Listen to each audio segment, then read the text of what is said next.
My name is Jacqueline Jackson. I am 12 years old and in the 8th grade. I dance to the tunes of Michael Jackson. I walk in picket lines and march for education, to stop drugs, and to free Mandela with Jesse Jackson. If I could vote, I'd vote for my dad. He has made a difference. Thank you.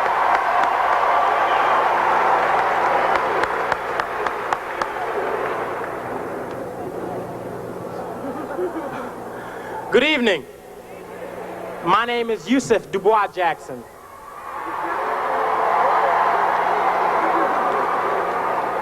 This coming fall, I enter the University of Virginia. For high school and college students across this land, my father has been a symbol of hope. Many students in this country have lost their sense of direction and have ventured down the path of despair. Sadly, many members of my generation have tried to spell relief D-R-U-G-S instead of L-O-V-E. My father, being the general in the war on drugs, has offered us a way out. He has given us inspiration and a new direction. His campaign of odds breaking has taught me and my peers, the leaders of the 21st century, the real meaning of democracy. We all can rise from the valley and get to the mountaintop.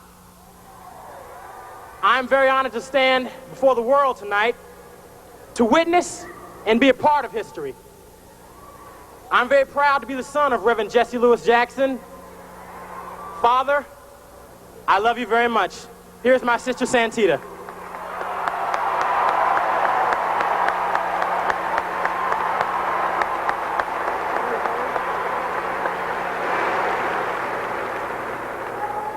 Good evening. My name is Santita Jackson. I now work in Washington, D.C., up on Capitol Hill. I have come to appreciate the fact that the decisions made in Washington impact upon every single corner of the earth. It is exhilarating, but also humbling. For the whole world is counting on us as Americans to select leadership that is strong yet compassionate, forceful yet caring, leadership that can inspire trust and confidence and pride, leadership that measures success by how many people we serve, not by how many millionaires we create.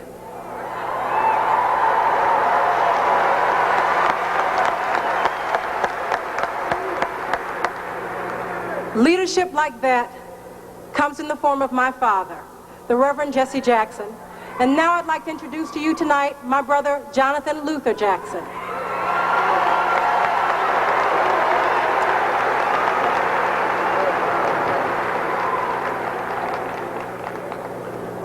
Mom and Dad, I give you very special thanks for having given us, your children, this opportunity to represent you this evening before the world.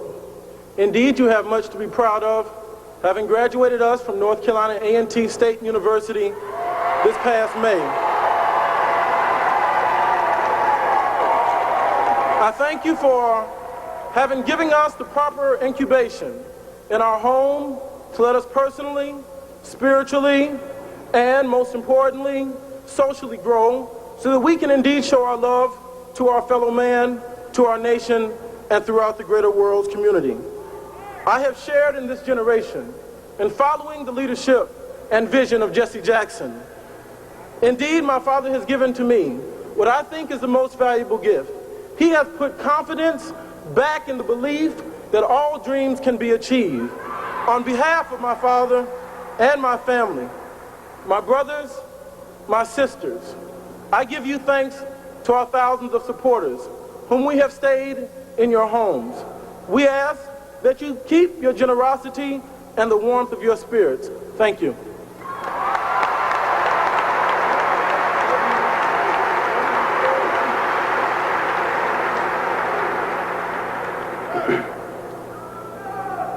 I have the pleasure of introducing to some and presenting to others my parents, Reverend and Mrs. Jesse Jackson. To many, he is a hero. To us, He is also our Father.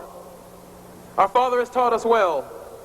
From him we have learned that when confronted with challenge and controversy, we must stand up for the things that we believe in, because in the final analysis, truth will always prevail.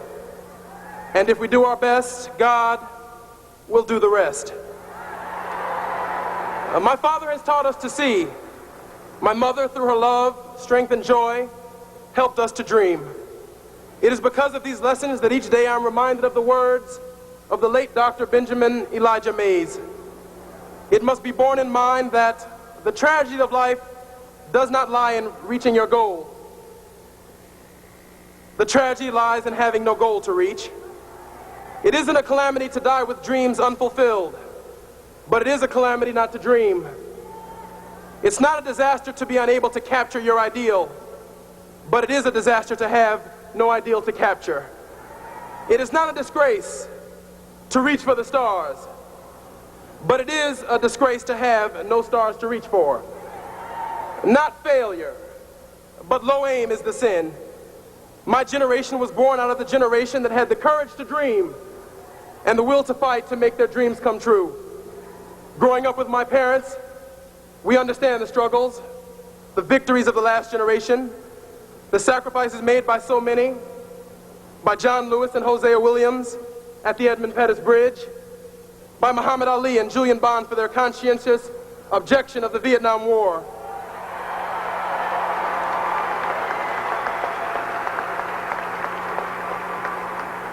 by Swerner, Goodman, and Cheney, two Jews and a black, who gave their lives in the struggle for equality. Our generation grows up benefiting from those struggles, free to travel, free to learn, free to be all that we can be.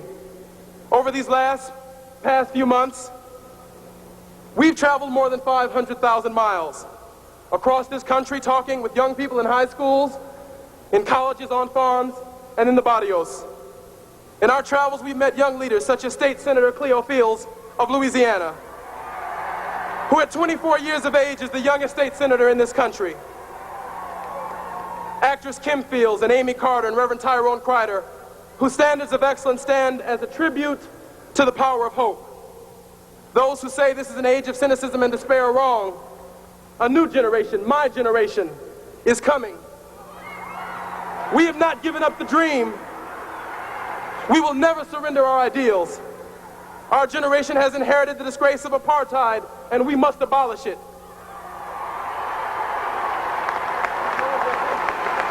We've inherited the disgrace of homelessness. We must eliminate it. And most of all, we've inherited the horror of drugs. We must end it. This generation is prepared to act. We will stand up to the moral challenge of our day for economic justice at home and peace abroad. The legacy of this day will live forever. And I have the honor of saying I'm sure that the children in the King family are proud to be kings. And I'm sure that the children in the Kennedy family are proud to be Kennedys. But we, the children of Jesse and Jacqueline Jackson, are proud to be Jacksons.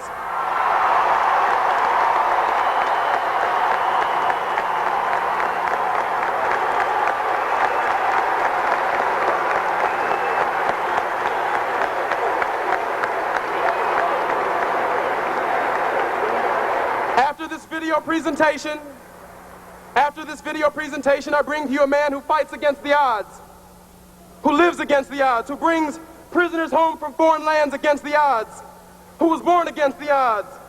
My father is an odds buster, the next president of the United States, our dad, Jesse Jackson.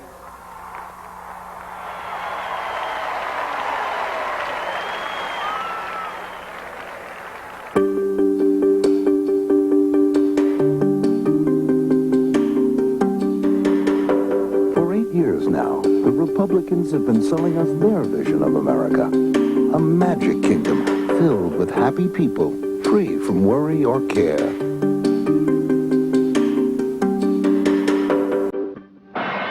But Americans can see behind the facade. And what we see worries us greatly.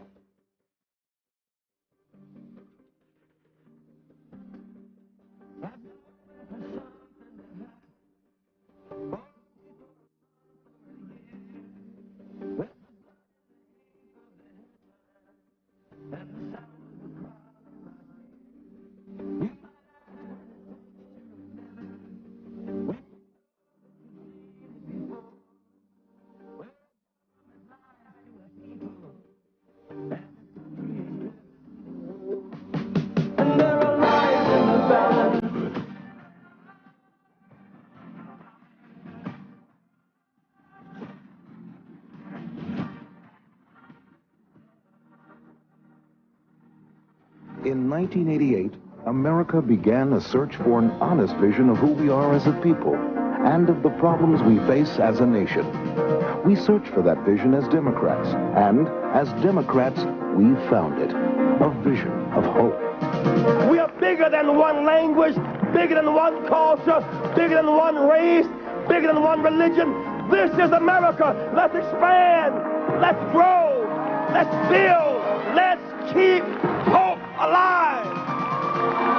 From far back in a crowded field, America began to hear a message of hope, of justice, of new direction. And we began to remember the acts of courage that changed the face of America. Some 24 years ago, you marched across that bridge, give all Americans the right to vote. Probably one of the greatest historic acts that ever was passed. I know, Reverend Jackson, I was on the other side. So we're very happy to have you back in Selma. It's a great deal of pride to welcome you as a presidential candidate. We Democrats welcomed Jesse Jackson and his message. We rediscovered the soul of the Democratic Party. And we learned that we can be a strong, productive nation with a vibrant, growing economy. And yet, not lose our compassion or our sense of justice. We Democrats began to lead America again with vision, with hope, with action. Now, we will choose our candidate for president. And in November, we will regain the White House. Because in 1988, we found our vision. Jackson fights for the homeless. Hope. Jackson fights for daycare. Hope. Jackson fights to raise minimum wage. Hope. Jackson fights for comparable work for women. Hope. Jackson fights to save our farms. Hope. He fights to end the flow of drugs. Hope. He fights to end the nuclear race. Hope. He fights to revive the people. Hope. We the people will win. Thank you very much. We the people will win. Oh, beautiful.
Thank you.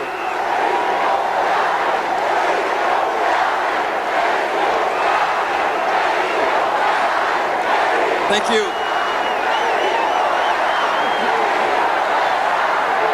Thank you.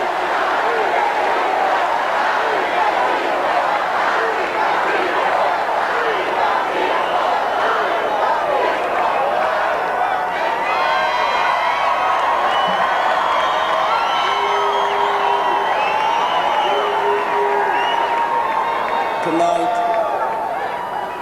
we pause and give praise and honor to God for being good enough to allow us to be at this place at this time. When I look out at this convention, I see the face of America, red, yellow, brown, black, and white. We're all precious in God's sight, the real Rainbow Coalition. All of us who are here think that we are seated, but we're really standing on someone's shoulders. Ladies and gentlemen, Mrs. Rosa Parks.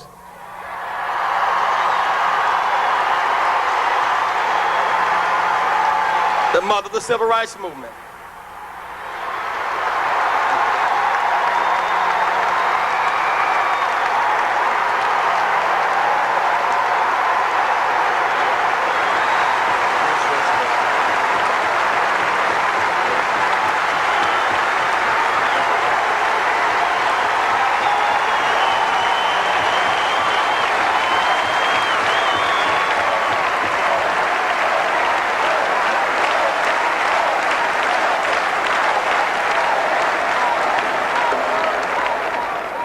I want to express my deep love and appreciation for the support my family has given me over these past months.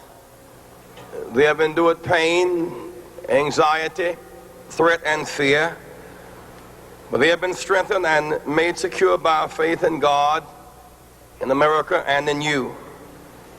Your love has protected us and made us strong. To my wife, Jackie, the foundation of our family. To our 5 children whom you met tonight. To my mother, Mrs. Helen Jackson, who is present tonight. And to our grandmother, Mrs. Matilda Burns. To my brother Chuck and his family. To my mother-in-law, Mrs. Gertrude Brown, who just last month at age 61 graduated from Hampton Institute. A marvelous achievement.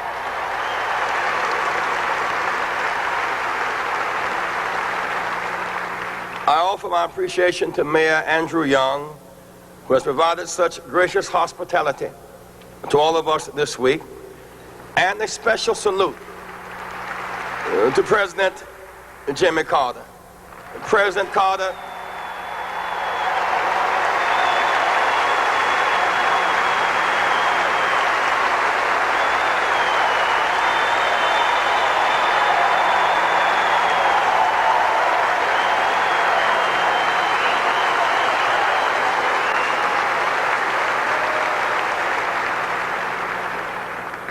President Carter restored honor to the White House after Watergate.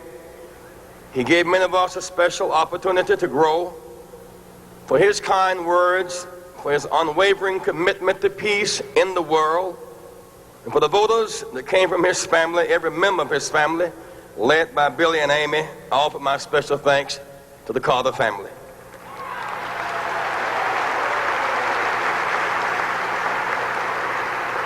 My right and my privilege to stand here before you has been won in my lifetime by the blood and the sweat of the innocent. 24 years ago, the late Fannie Lou Hamer and Aaron Henry, who sits here tonight from Mississippi, were locked out onto the streets in Atlantic City, the head of the Mississippi Freedom Democratic Party. But tonight, a black and white delegation from Mississippi is headed by Ed Cole, a black man from Mississippi. 24 years later.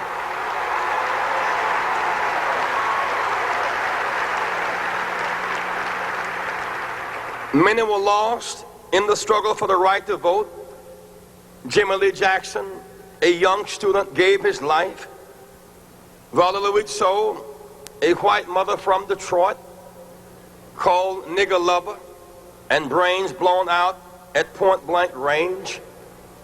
Surrounded Goodman and Cheney, 2 Jews and a black, found in a common grave, bodies riddled with bullets in Mississippi. The 4 darling little girls in a church in Birmingham, Alabama, they died that we might have a right to live. Dr. Martin Luther King Jr. lies only a few miles from us tonight. Tonight he must feel good as he looks down upon us. We sit here together, a rainbow coalition, the sons and daughters of slave masters and the sons and daughters of slaves sitting together around the common table to decide the direction of our party and our country. His heart would be full tonight as a testament to the struggles of those who have gone before, as a legacy for those who will come after, as a tribute to the endurance, the patience, the courage of our forefathers and mothers, as an assurance that their prayers are being answered, that their work has not been in vain, and the hope is eternal. Tomorrow night, my name will go in nomination for the presidency of the United States of America.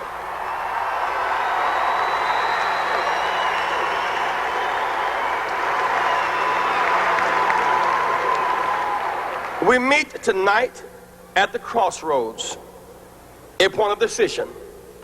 Shall we expand, be inclusive, find unity and power, or suffer division and impotence?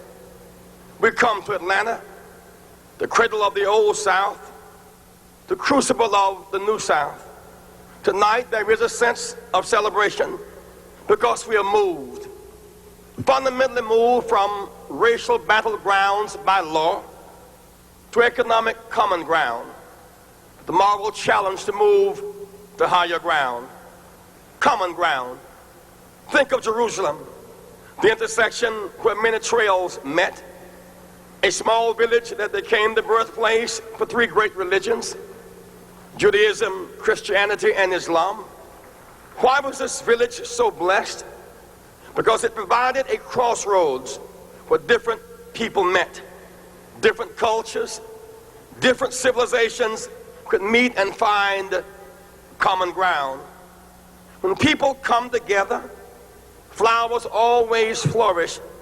The air is rich with the aroma of a new spring.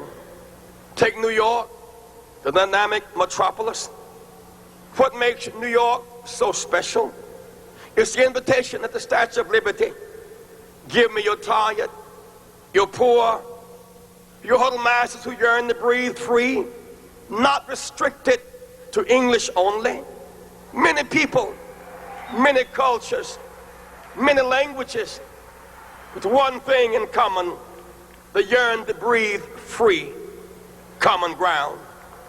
Tonight in Atlanta, for the first time in this century, we convene in the South, a state where governors once stood in schoolhouse doors, where Julian Bond was denied his seat in the state legislature because of his conscientious objection to the Vietnam War, a city that through its 5 black universities has graduated more black students than any city in the world.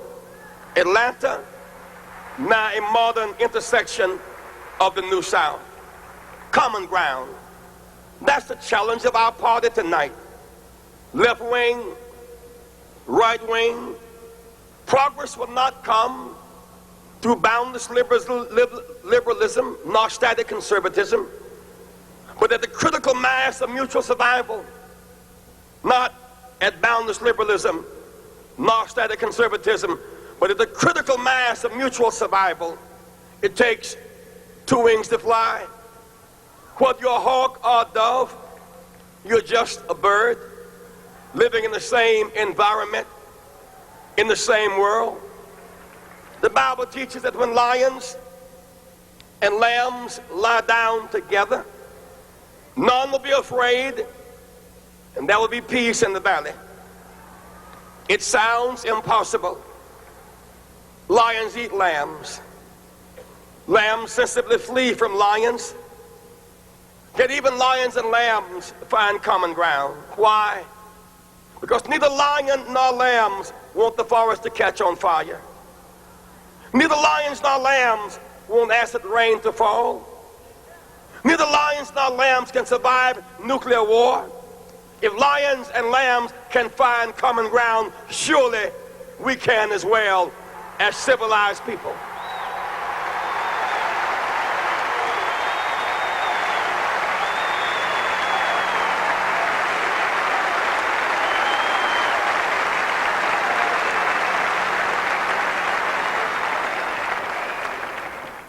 The only time that we win is when we come together. In 1960, John Kennedy, the late John Kennedy, beat Richard Nixon by only 112,000 votes. Less than 1 vote per precinct. We won by the margin of our hope. He brought us together. He reached out. He had the courage to defy his advisors and inquire about Dr. King's jailing in Albany, Georgia. We won by the margin of our hope, inspired by courageous leadership. In 1964, Lyndon Johnson brought both wings together. The thesis, the antithesis, and the creative synthesis, and together we won. In 1976, Jimmy Carter unified us again, and we won. When we do not come together, we never win.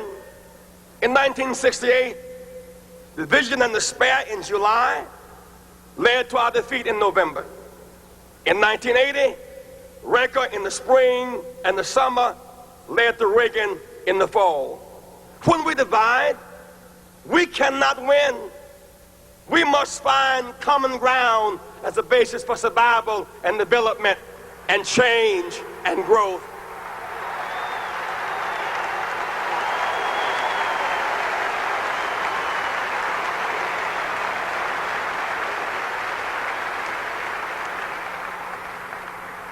Today, when we debated, differed, deliberated, agreed to agree, agreed to disagree, when we had the good judgment to argue a case and then not self-destruct, George Bush was just a little further away from the White House and a little closer to private life.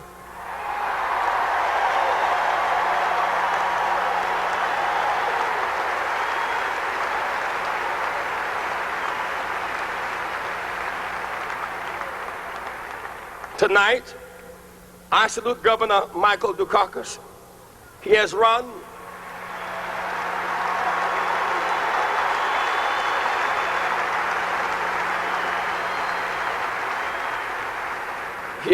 a well-managed and a dignified campaign. No matter how tired or how tried, he always resisted the temptation to stoop to demagoguery. I've watched a good mind fast at work with steel nerves, guiding his campaign out of the crowded field without appeal to the worst in us. I've watched his perspective grow as his environment has expanded. I've seen his toughness and tenacity close up, and knew his commitment to public service. Mike Dukakis' parents were a doctor and a teacher. My parents, a maid, a beautician, and a janitor. There's a great gap between Brookline, Massachusetts, and Haney Street, the Fieldcrest Village housing projects in Greenville, South Carolina. He studied law. I studied theology. There are differences of religion, region, and race, differences in experiences and perspectives. But the genius of America is that out of the many, we become one. Providence has enabled our paths to intersect. His foreparents came to America on immigrant ships. My foreparents came to America on slave ships. But whatever the original ships, we're in the same boat tonight.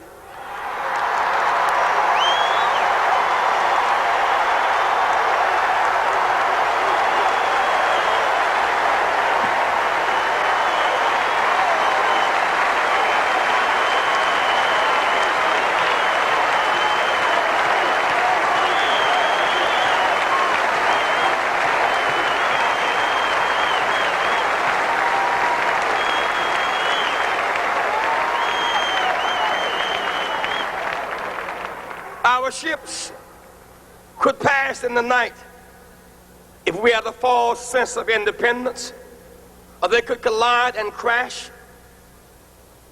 We would lose our passengers. But we can seek a higher reality and a greater good. Apart, we can drift on the broken pieces of ergonomics, satisfy our baser instincts, and exploit the fears of our people. At our highest, we can call upon noble instincts and navigate this vessel to safety. The greater good is the common good. As Jesus said, not my will, but thine be done. It was his way of saying there's a higher good beyond personal comfort or position. The good of our nation is at stake. Its commitment to working men and women, to the poor and the vulnerable, to the many in the world, with so many guided missiles and so much misguided leadership, the stakes are exceedingly high. Our choice, full participation in a democratic government, or more abandonment and neglect. And so this night, we choose not a false sense of independence, not our capacity to survive and endure. Tonight we choose interdependency and our capacity to act and unite for the greater good. Common good is found in commitment to new priorities, to expansion and inclusion, a commitment to expanded participation in the Democratic Party at every level, a commitment to a shared national campaign strategy and involvement at every level, a commitment to new priorities that ensure that hope will be kept alive, a common ground commitment to a legislative agenda for empowerment, for the John Conyers bill, universal, on-site, same-day registration everywhere.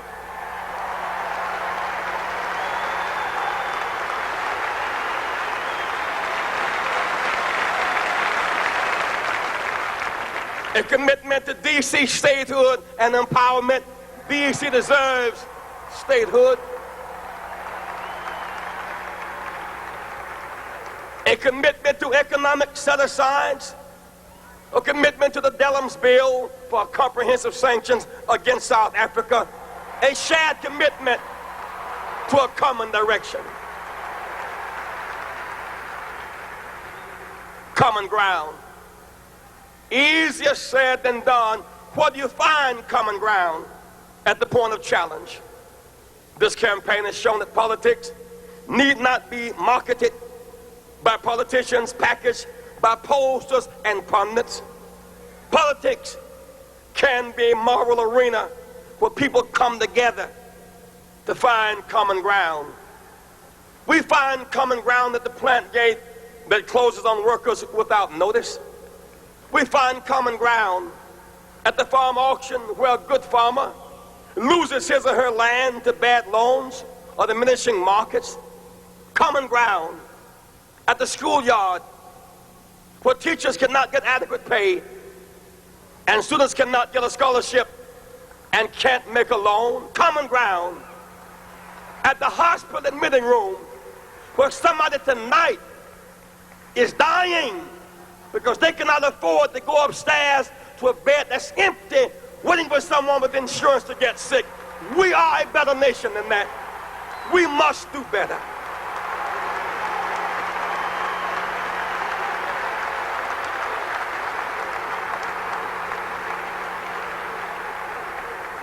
Common ground. What is leadership if not present help in a time of crisis? And so I met you at the point of challenge in Maine, where paper workers were striking for fair wages. In Greenfield, Iowa, where family farmers struggle for a fair price. In Cleveland, Ohio, where working women seek comparable worth.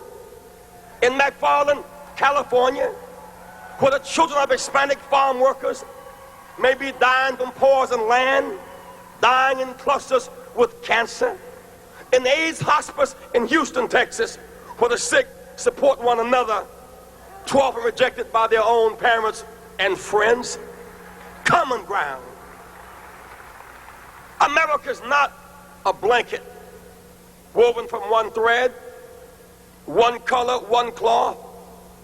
When I was a child growing up in Greenville, South Carolina, and grandmama could not afford a blanket, she didn't complain and we did not freeze. Instead, she took pieces of old cloth, patches, wool, silk, gabardine, croaker sack, on the patches, barely good enough to wipe off your shoes with. But they didn't stay that way very long. The sturdy hands and the strong cord, she sewed them together into a quilt, a thing of beauty and power and culture. Now, Democrats, we must build such a quilt. Farmers, you seek fair prices and you're right, but you cannot stand alone. Your patch is not big enough. Workers, you fight for fair wages, you're right, but your patch labor is not big enough. Women, you seek comparable worth and pay equity, you're right, but your patch is not big enough. Women, mothers who seek Head Start and daycare and prenatal care on the front side of life, rather than jail care and welfare on the back side of life, you're right, but your patch is not big enough. Students, you seek scholarships, you're right, but your patch is not big enough. Blacks and Hispanics, when we fight for civil rights, we are right, but our patch is not big enough. Gays and lesbians, when you fight against discrimination and a cure for AIDS, you are right, but your patch is not big enough. Conservatives and progressives, when you fight for what you believe, right wing, left wing, hawk, dove, you are right from your point of view, but your point of view is not enough. But don't despair. Be as wise as my grandmama. Pull the patches and the pieces together, bound by a common thread. When we form a great quilt of unity and common ground, we'll have the power to bring about health care and housing and jobs and education and hope to our nation. We the people can win.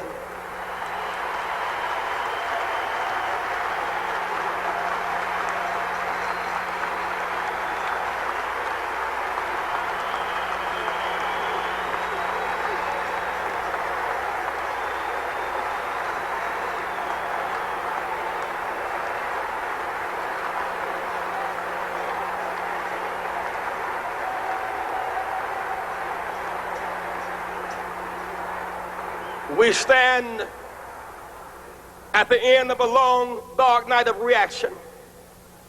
We stand tonight united in the commitment to a new direction. For almost 8 years, we've been led by those who view social good coming from private interests, who viewed public life as a means to increase private wealth. They have been prepared to sacrifice the common good of the many to satisfy the private interests and the wealth of a few. We believe in a government that's a tool of our democracy in service to the public, not an instrument of the aristocracy in search of private wealth. We believe in government with the consent of the governed, all for and by the people. We must now emerge into a new day with a new direction. Reaganomics, based on the belief that the rich had too much money, too little money, and the poor had too much. That's classic Reaganomics. It believed that the poor had too much money and the rich had too little money. So they engaged in reverse Robin Hood, took from the poor, gave to the rich, paid for by the middle class. We cannot stand 4 more years of Reaganomics in any version, in any disguise.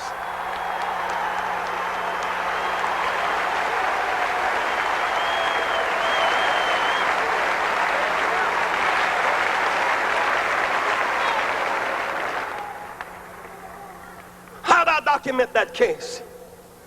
7 years later, the richest 1% of our society pays 20% less in taxes. The poorest 10% pay 20% more Reaganomics. Reagan gave the rich and the powerful a multi-billion-dollar party. Now the party is over. He expects the people to pay for the damage. I take this principled position, convention. Let us not raise taxes on the poor and the middle class, but those who had the party, the rich and the powerful, must pay for the party.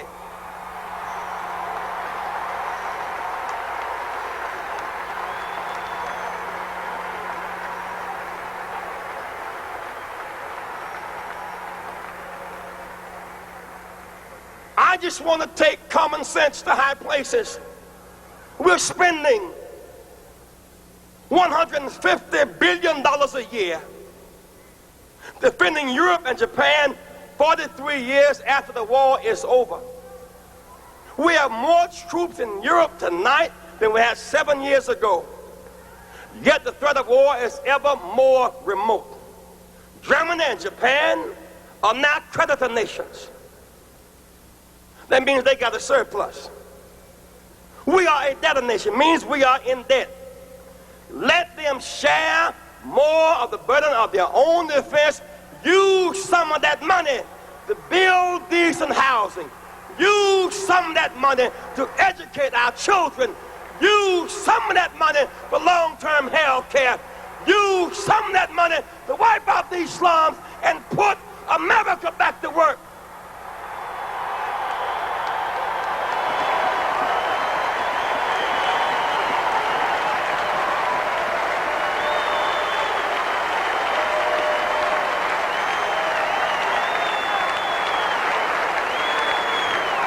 I just want to take common sense to high places.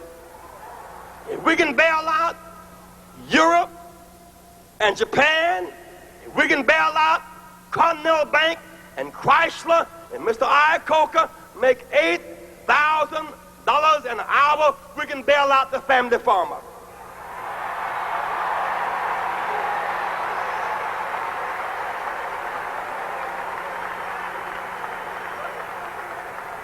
I just want to make common sense.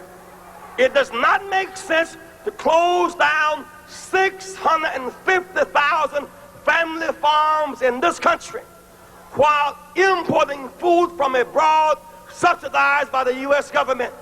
Let's make sense. It does not make sense to be escorting oil tankers up and down the Persian Gulf, paying $2.50 for every $1 worth of oil we bring out, while oil wells are capped in Texas, Oklahoma, and Louisiana. I just want to make sense.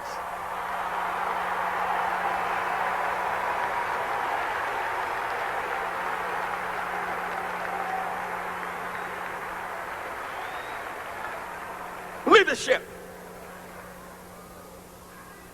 must meet the moral challenge of its day. What's the moral challenge of our day? We have public accommodations.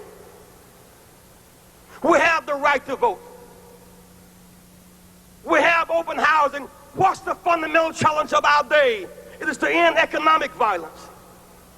Plant closing without notice, economic violence. Even the greedy do not profit long from greed, economic violence. Most poor people are not lazy. They're not black. They're not brown.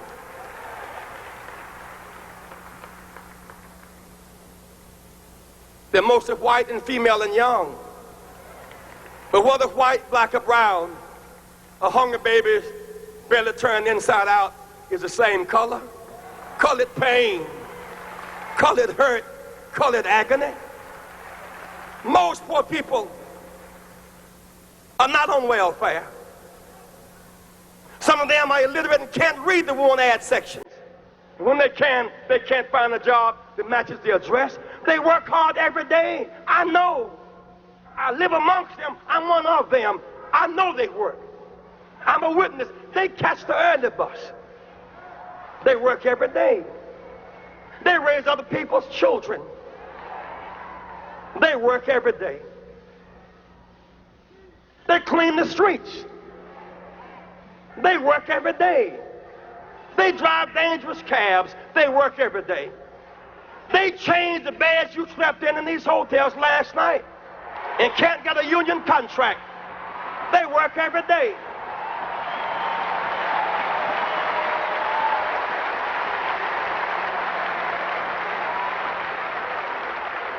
No, they are not lazy. Someone must defend them because it's right, and they cannot speak for themselves. They work in hospitals. I know they do. They wipe the bodies of those who are sick with fever and pain. They empty their bedpans. They clean out their commode. No job is beneath them, and yet when they get sick, they cannot lie in the bed they made up every day. America, that is not right. We are a better nation than that. We are a better nation than that.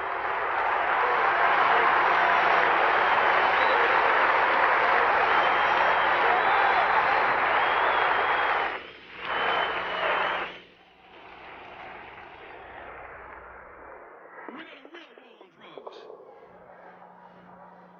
You can't just say no. It's deeper than that. You can't just get a palm reader or an astrologer. It's more profound than that.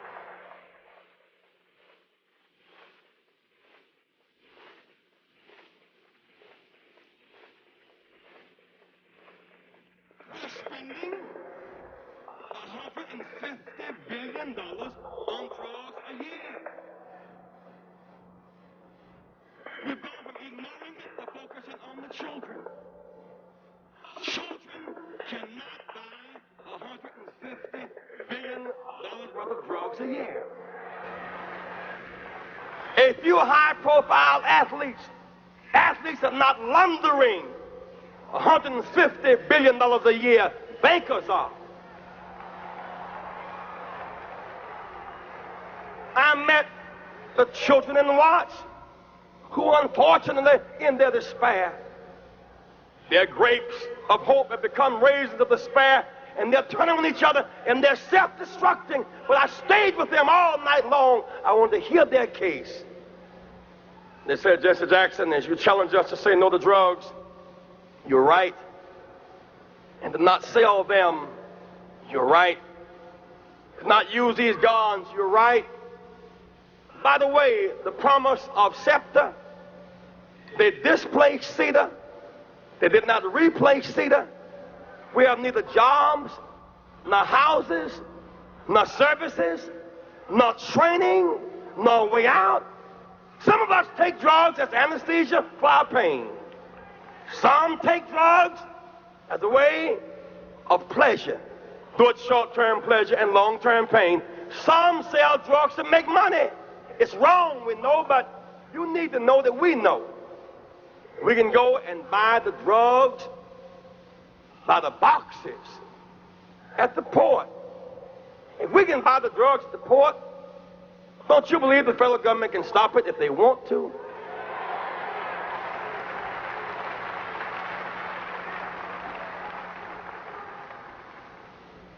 They say we don't have Saturday night specials anymore.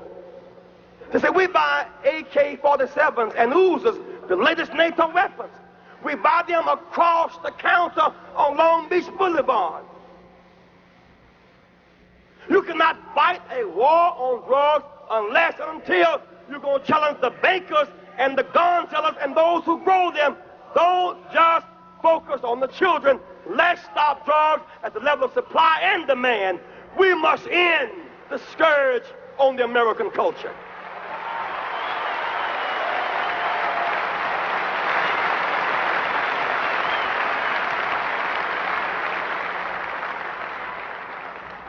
Leadership. What difference will we make? Leadership cannot just go along to get along. We must do more than change presidents. We must change direction. Leadership must face the moral challenge of our day. The nuclear war build-up is irrational. Strong leadership cannot desire to look tough and let that stand in the way of the pursuit of peace. Leadership must reverse the arms race.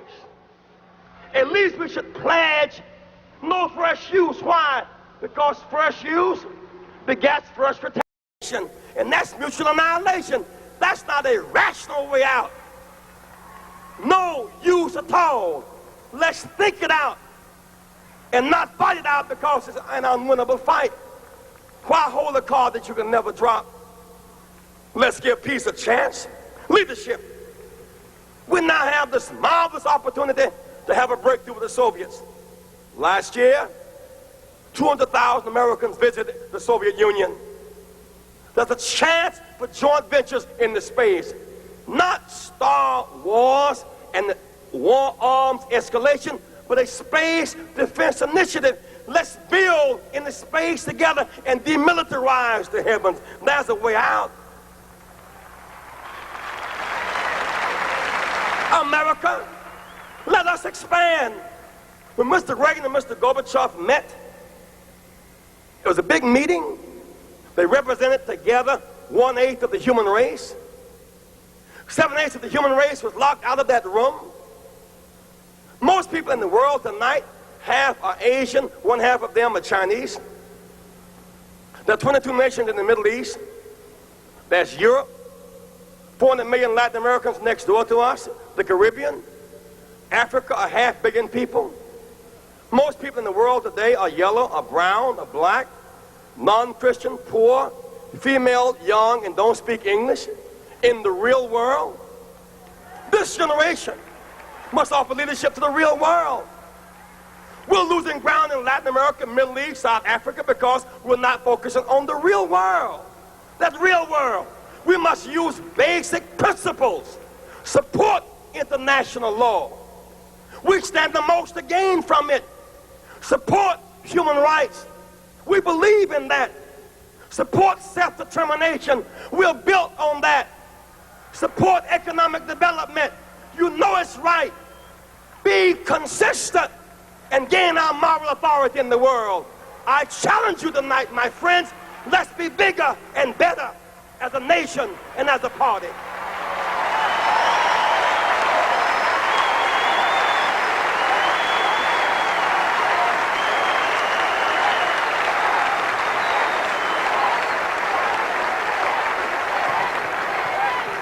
We have basic challenges.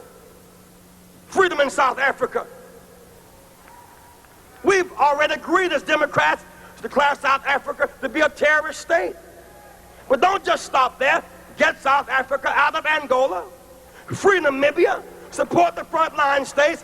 We must have a new, humane, human rights consistent policy in Africa. I'm often asked, Jesse, why do you take on these tough issues?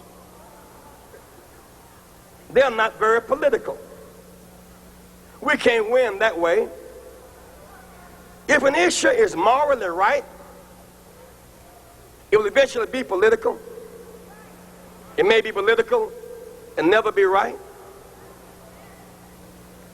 Fannie Lou Hamer didn't have the most votes in Atlantic City, but her principles have outlasted every delegate who voted to lock her out. Rosa Parks did not have the most votes, but she was morally right. Dr. King didn't have the most votes about the Vietnam War, but he was morally right. If we're principled first, our politics will fall in place. Jesse, why do you take these big, bold initiatives? A poem by an unknown author went something like this. We've mastered the air. We've conquered the sea, annihilated distance and prolonged life. But we're not wise enough to live on this earth without war and without hate. As for Jesse Jackson, I'm tired of sailing my little boat far inside the harbor bar. I want to go out where the big ships float. out on the deep where the great ones are. And should my frail craft prove too slight for waves that sweep those billows o'er, I'd rather go down in the stirring fight than drowse to death at the sheltered shore. We got to go out, my friends, where the big boats are.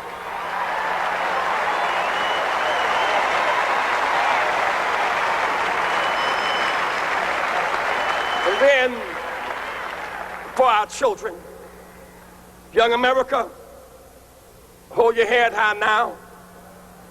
We can win. We must not lose you to drugs and violence, premature pregnancy, suicide, cynicism, pessimism, and despair. We can win. Wherever you are tonight, I challenge you to hope and to dream. Don't submerge your dreams. Exercise above all else. Even on drugs, dream of the day you're drug-free. Even in the gutter, dream of the day that you'll be up on your feet again. You must never stop dreaming.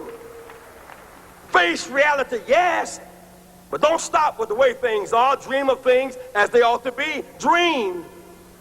Face pain, but love, hope, faith, and dreams will help you rise above the pain. Use hope and imagination as weapons of survival and progress, but you keep on dreaming, young America. Dream of peace. Peace is rational and reasonable. War is irrational in this age and unwinnable. Dream of teachers who teach for life and not for living. Dream of doctors who are concerned more about public health than private wealth. Dream of lawyers more concerned about justice and the judgeship. Dream of preachers who are concerned more about prophecy than profiteering. Dream on the high road with sound values. And then America, as we go forth to September, October, November, and then beyond, America must never surrender to a high moral challenge. Do not surrender to drugs. The best drug policy is a no first use. Don't surrender with needles and cynicism. Let's have no first use on the one hand, or clinics on the other. Never surrender, young America. Go forward. America must never surrender to malnutrition. We can feed the hungry and clothe the naked. We must never surrender. We must go forward. We must never surrender to illiteracy. Invest in our children. Never surrender and go forward. We must never surrender to inequality. Women cannot compromise ERA or comparable worth. Women are making 60 cents on the dollar to what a man makes. Women cannot buy meat cheaper. Women cannot buy bread cheaper. Women cannot buy milk cheaper. Women deserve to get paid for the work that you do. It's right and it's fair.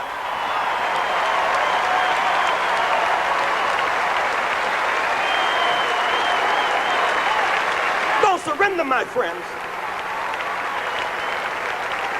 Those who have AIDS tonight, you deserve our compassion. Even with AIDS, you must not surrender in your wheelchairs. I see you sitting here tonight in those wheelchairs.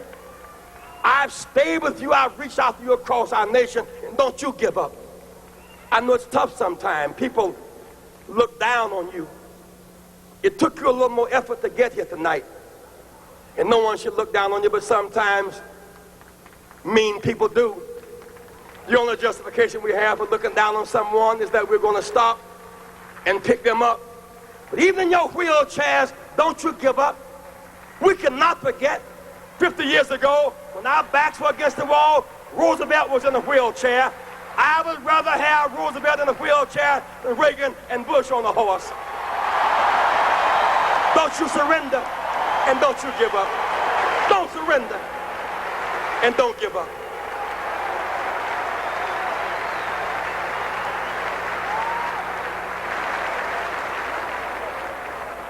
Why can I challenge you this way?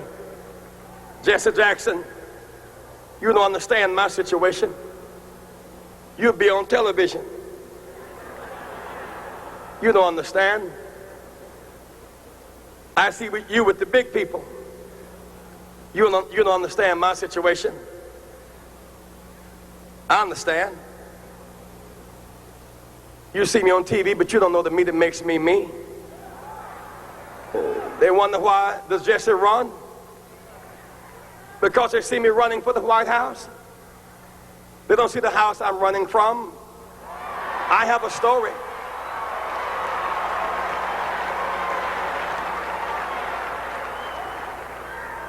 I wasn't always on television. Writers were not always outside my door. When I was born late one afternoon, October 8th, in Greenville, South Carolina, no writers asked my mother her name. Nobody chose to write down our address. A mama was not supposed to make it. And I was not supposed to make it. You see, I was born a teenage mother who was born a teenage mother. I understand. I know abandonment and people being mean to you and saying you're nothing and nobody and can never be anything. I understand. Jesse Jackson is my third name. I'm adopted. When I had no name, my grandmother gave me her name. My name was Jesse Burns till I was 12. So I wouldn't have a blank space, she gave me a name to hold me over. I understand when nobody knows your name. I understand when you have no name. I understand. I wasn't born in the hospital. Mama didn't have insurance. I was born in the bed at house. I really do understand. Born in a 3-room house. Bathroom in the backyard. Slop job by the bed. No hot and cold running water. I understand. Wallpaper used for decoration? No. For a windbreaker. I understand. I'm a working person's person. That's why I understand you, whether you're black or white. I understand work. I was not born with a silver spoon in my mouth. I had a shovel programmed for my hand. My mother, a working woman. Some of the days she went to work early, with runs in her stockings. She knew better, but she rolled runs in her stockings so that my brother and I could have matching socks and not be laughed at school. I understand. At 3 o'clock on Thanksgiving Day, we couldn't eat turkey because Mama was preparing somebody else's turkey at 3 o'clock. We had to play football to entertain ourselves. And then around 6 o'clock, she would get off the Alta Vista bus and we would bring up the leftovers and eat our turkey, leftovers, the caucus, the cranberries, around 8 o'clock at night. I really do understand. Every one of these funny labels they put on you, those of you who are watching this broadcast tonight in the projects, on the corners, I understand. Call you outcast, low down, you can't make it, you're nothing, you're from nobody, subclass, underclass. When you see Jesse Jackson, when my name goes in nomination, your name goes in nomination. I was born in the slum, but the slum was not born in me. And it wasn't born in you, and you can make it. Wherever you are tonight, you can make it. Hold your head high. Stick your chest out. You can make it. It gets dark sometimes, but the morning comes. Don't you surrender. Suffering breeds character. Character breeds faith. In the end, faith will not disappoint. You must not surrender. You may or may not get there, but just know that you are qualified and you hold on and hold out. We must never surrender. America will get better and better. Keep hope alive. Keep hope alive. Keep hope alive on tomorrow night and beyond. keep hope alive. I love you very much. I love you very much.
Standing at the crossroads of our future, in a nation built upon a precious dream.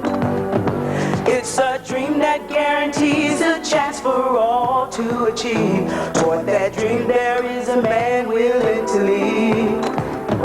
In America, the land of opportunity, the dream assures a freedom to participate. We the people must decide to make the dream alive. That's the principle that keeps this country great. Through the dream, America, make the stand. Make it real, America, by joining hands.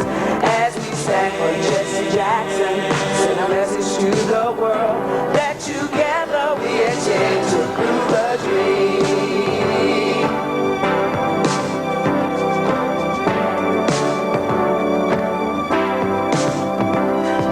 Jackson is the heart of the people. Let's stand with him and bring about a change. Now's the time to make a choice. Let's raise one mighty voice and get this precious dream underway. Through the dream, America, make us stand. Make it real, America, by joining hands. As we stand for Jesse Jackson, send a message to the world that together we intend to prove the dream. No victory without participation. No prize unless you get into the race. Come join with us and build a living rainbow. And by his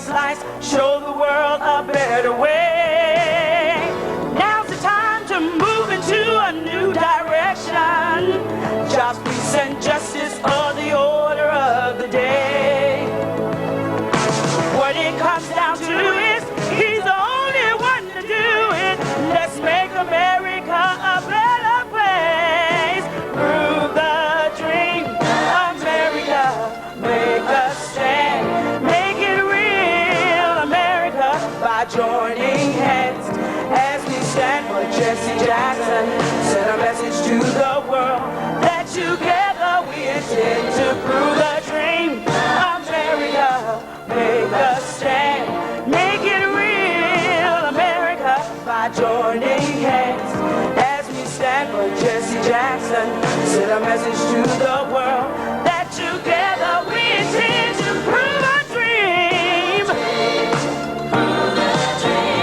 Make it real. As we stand with Jesse Jackson, send a message to the world that together we intend to prove our dream. Win, Jesse, win.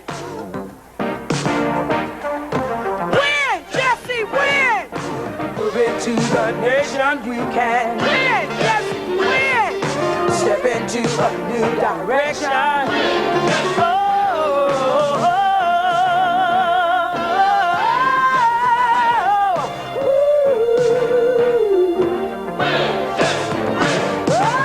Oh, prove a dream, America.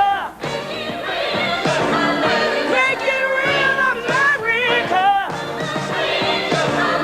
Prove a dream, America, yeah. Make it real, America.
Phipps.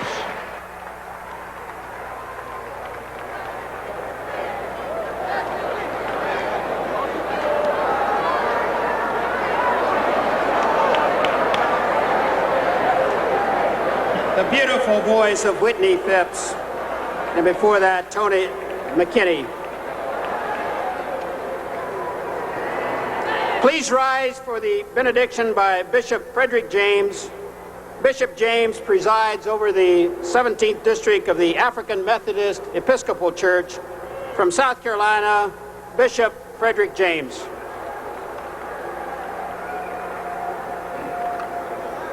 Let us pray.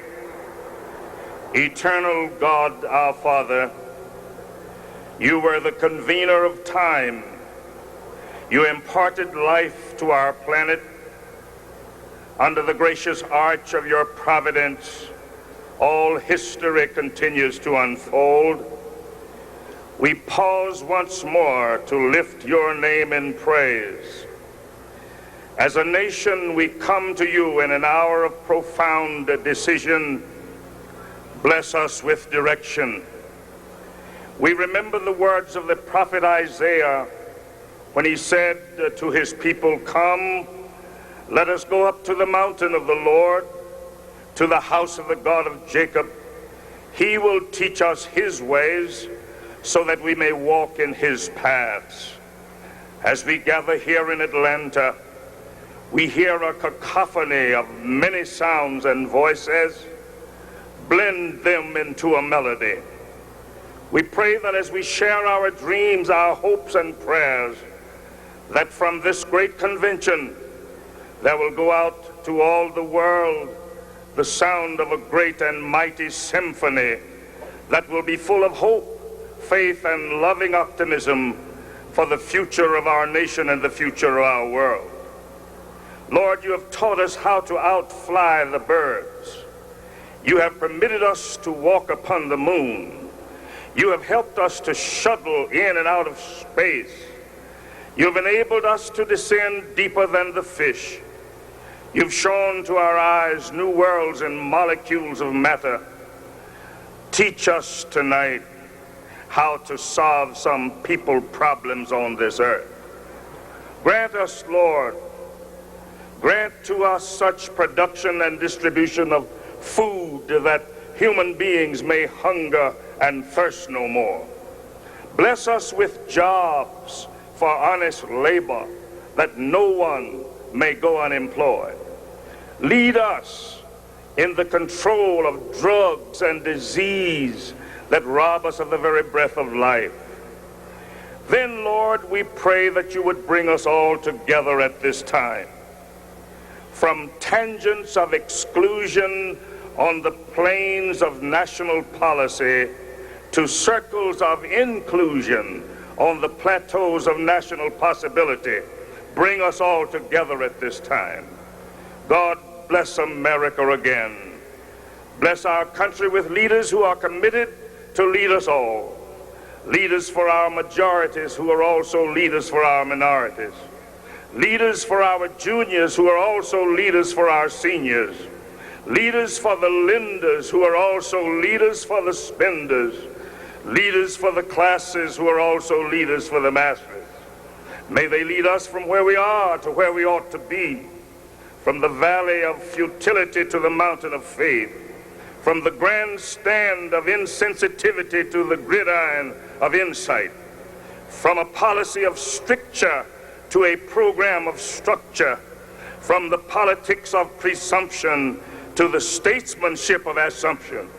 Then finally, Lord, with J. Rosamond Johnson we pray, God of our weary years, God of our silent tears, thou who hast brought us thus far on our way, thou who hast by thy might led us into the light, keep us forever in the path, we pray, lest our feet stray from the places, our God, where we met thee, lest our hearts, drunk with the wine of the world, we forget thee.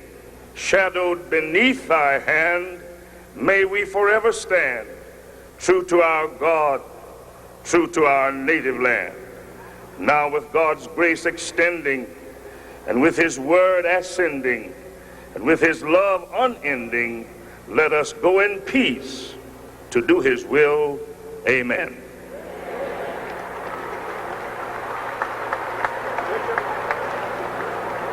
Delegates and alternates, in order to ensure that your seats will be available and that you'll be able to get into the building, you should be in your seats at the starting time tomorrow night and Thursday night. One other announcement before we recess. All vice presidential nominating petitions must be submitted to the secretary not later than 9 a.m. on Thursday, July 21. Petition should be dropped off at the Danube room in the Atlanta Marriott Marquis Hotel. The chair will now entertain a motion to recess until 6 p.m. on Wednesday. Do I hear a motion? A second? All in favor say aye.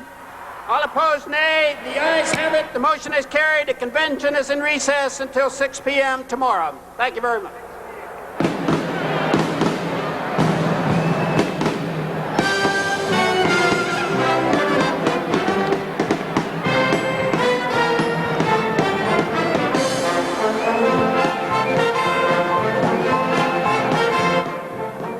Our coverage from Atlanta continues Friday morning with Journalist Roundtable. Join us with your calls for 3 correspondents covering the convention as they give their views on the events in Atlanta. We invite you to join in the discussion with your questions and comments for our guests. That's Journalist Roundtable this Friday morning, beginning at 8 a.m. Eastern Time, 5 Pacific, here on C-SPAN, your campaign headquarters.